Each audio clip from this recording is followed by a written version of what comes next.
জীবনে যত সুন্নাহ মানবেন, রাসূল সাল্লাল্লাহু আলাইহি ওয়াসাল্লামের সুন্নাহ আছে যেখানে বরকত আছে, যেখানে সুন্নাহ সেখানেই বারাকা, সেখানে আপনি বারাকা পাবেন। যে কোনো সুন্নাহ, like Sunnah of eating, Sunnah of sleeping, Sunnah of travelling, Sunnah of trading, খাওয়া, ঘুমানো, সফর করা, ব্যবসা, কাজ করা, যে কোনো কাজের ক্ষেত্রে সুন্নাহ মানলেই ওটার মধ্যে বরকত আছে না নাই? সুন্নাহর সাথে সবসময় নিজেকে জড়িয়ে রাখবেন। যেমন সুন্নাহ অফ ইটিং, খাওয়ার সময় সুন্নাহ মানলে কি বরকত পাওয়া যায় একটু দেখেন। এক সাহাবী এসে বলে, ইয়া রাসূলুল্লাহ, ইন্না নাআকুলু ওয়া লা নাশবা। হে আল্লাহর রাসূল, আমরা খাই কিন্তু পেট ভরে না। এরকম অনেক সময় হয় না? হয়। কার কার হয় দেখি? খাইলেও পেট ভরে না, দেখি কার কার। সাহস করে দিয়ে একজন হাত তুলে ফেলছে। ঠিক আছে, সৎ সাহসের জন্য ধন্যবাদ। হতে পারে যারা কাজ করে বেশি, চিন্তা করে বেশি, ক্ষুধা লাগে।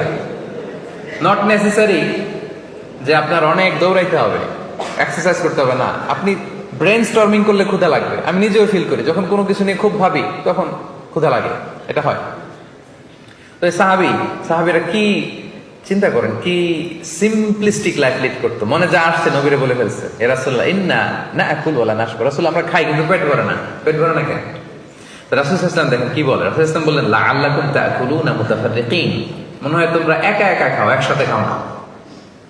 মনে হয় তুমি একা একা খাও, মেবি ইউ ইট অ্যালোন, একসাথে মনে হয় খাও না।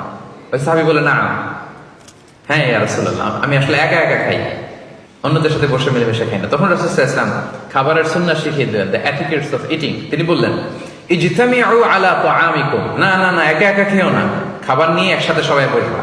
ওয়াযকুরু ইসমাল্লাহি আলাইহি, খাওয়ার আগে বিসমিল্লাহ বলবা। ফাইন্নাহু ইউবারাকু ফি, তাহলে তোমাদের খাবারে বরকত ঢুকায় দেওয়া হবে।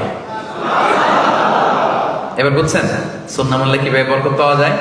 দেখেন, খাওয়ার ক্ষেত্রে আরো রাসূল সাল্লাল্লাহু আলাইহি ওয়াসাল্লাম কি ইনস্ট্রাকশন দিয়েছেন। তিনি বলেছেন, আহাব্বু তাআমি ইলাল্লাহি মা কাসরাত আলাইহিল আইদি। আল্লাহর কাছে সবচেয়ে প্রিয় খাবার ওইটা যে খাবারে অনেকগুলো হাত পড়ে।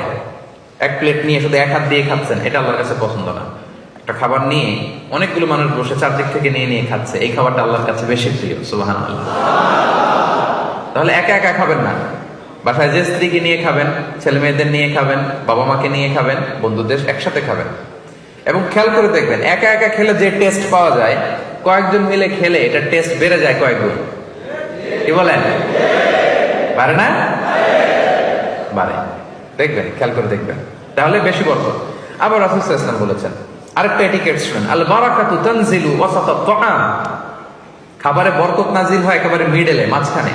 এক প্লেট খাবার, মাঝখানে বরকতটা আগে নাজিল হয়, সেখান থেকে ছড়ায়। ফাকুলু মিন হাফিয়াতি, তোমরা চারিপাশ থেকে খাও, মাঝখান থেকে নিও না।